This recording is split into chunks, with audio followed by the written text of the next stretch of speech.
Good morning, class. Today, we're going to discuss about compound and complex sentences showing cause-effect and problem-solution relationships. Now, what do you mean by compound sentence? Compound sentence is made up of two simple sentences or independent clauses connected by a semicolon, comma, or coordinating conjunctions.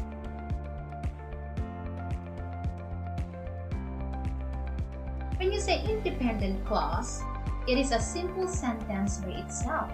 It expresses a complete thought, so it can stand alone.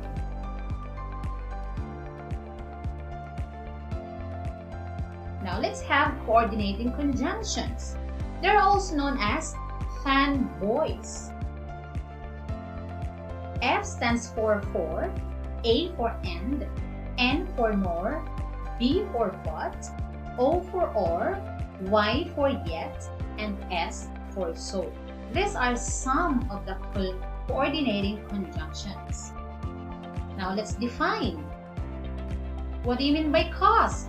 Cause is the reason why something happens.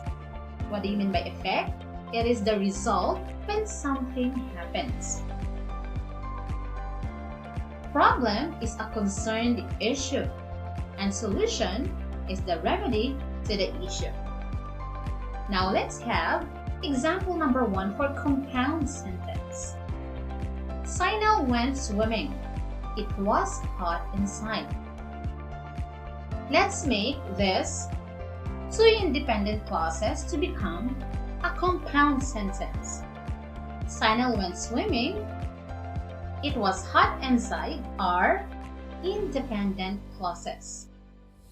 And we use conjunction for to make it a compound sentence. Now let's read. Sinal went swimming, for it was hot inside.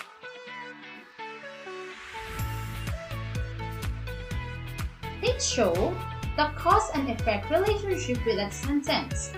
Sinal went swimming. It was hot inside. What do you think is the cause, and what do you think is the effect? It was hot inside. Is it cause or effect? Right, it is cause. And Sinal went swimming is the effect. Notice that these two independent clauses are joined by a conjunction form, and it shows cause and effect relationship. Is it clear?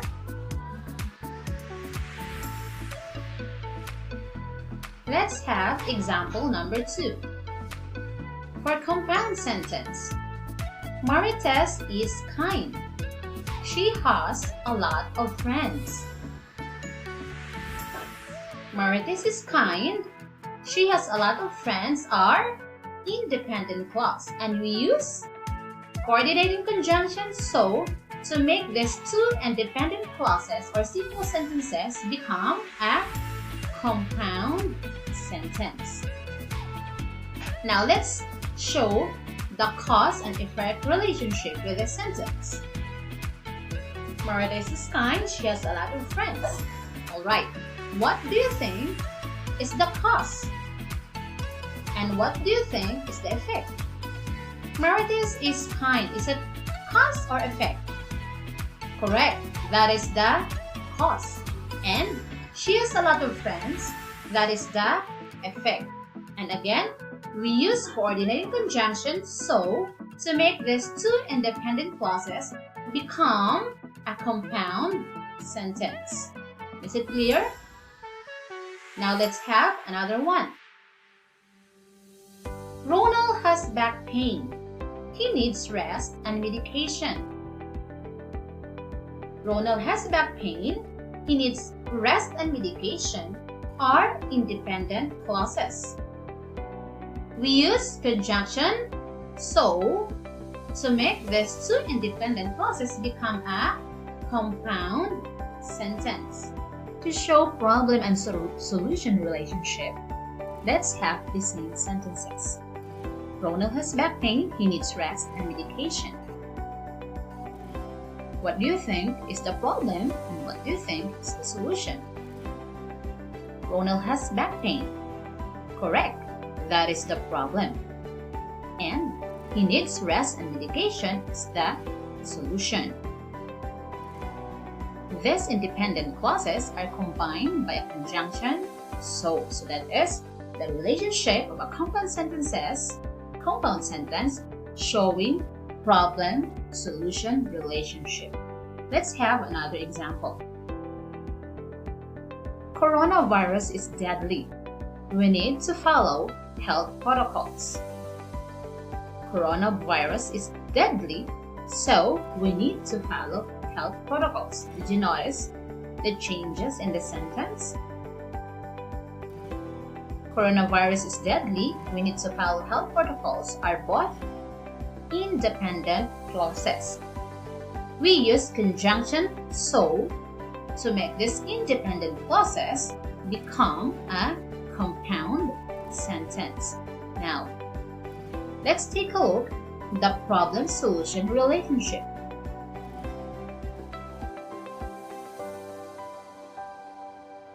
From this sentence, which do you think is the problem and which do you think is the solution?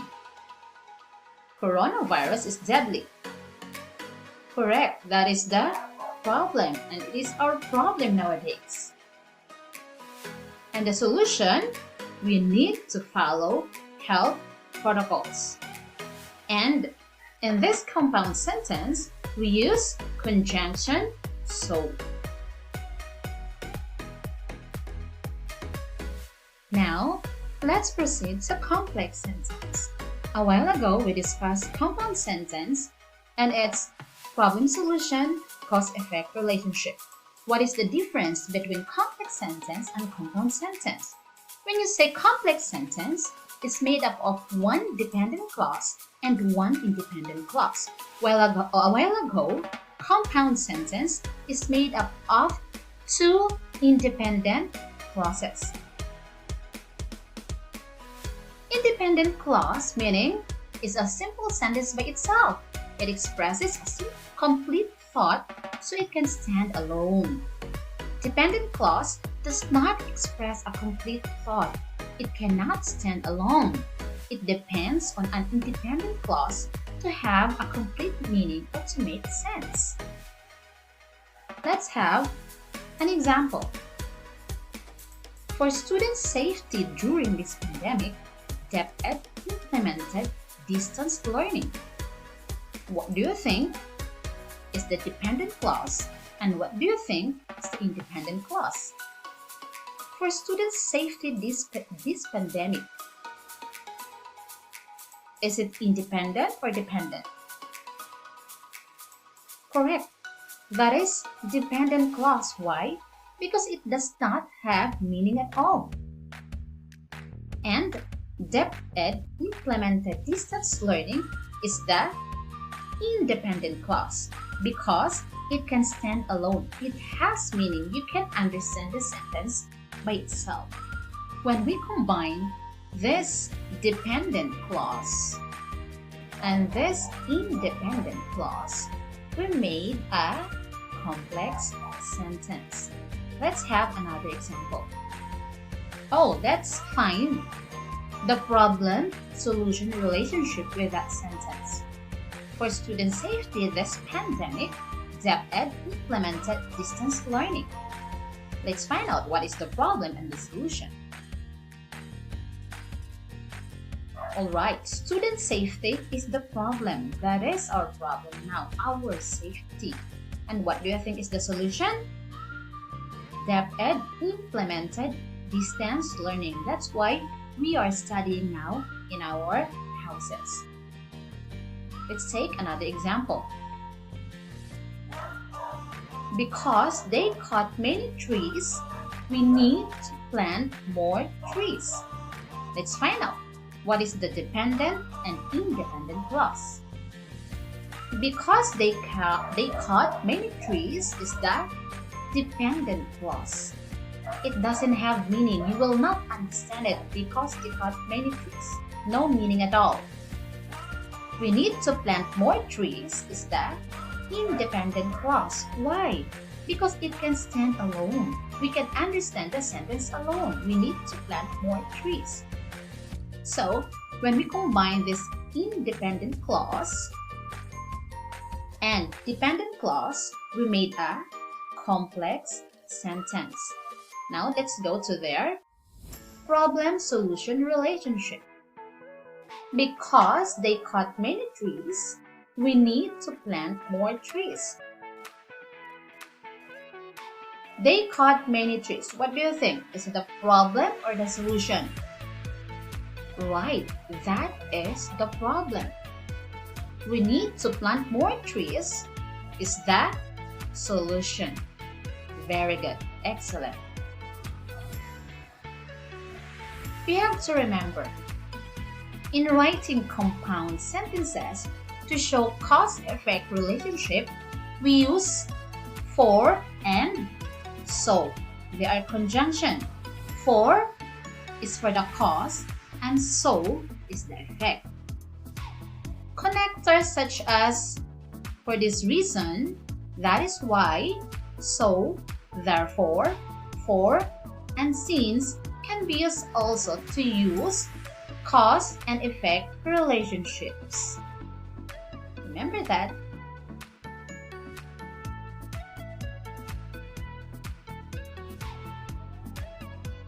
Another one. Conjunction for is used to state a reason. For example, I did not pass the test for I forgot to answer the back page. And is used to add information.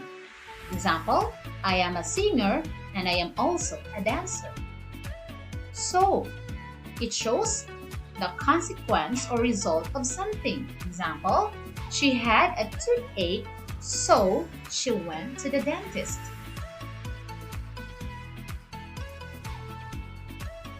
Or, it is used between two options. Example, I can help you find a job, or I can recommend you to a friend.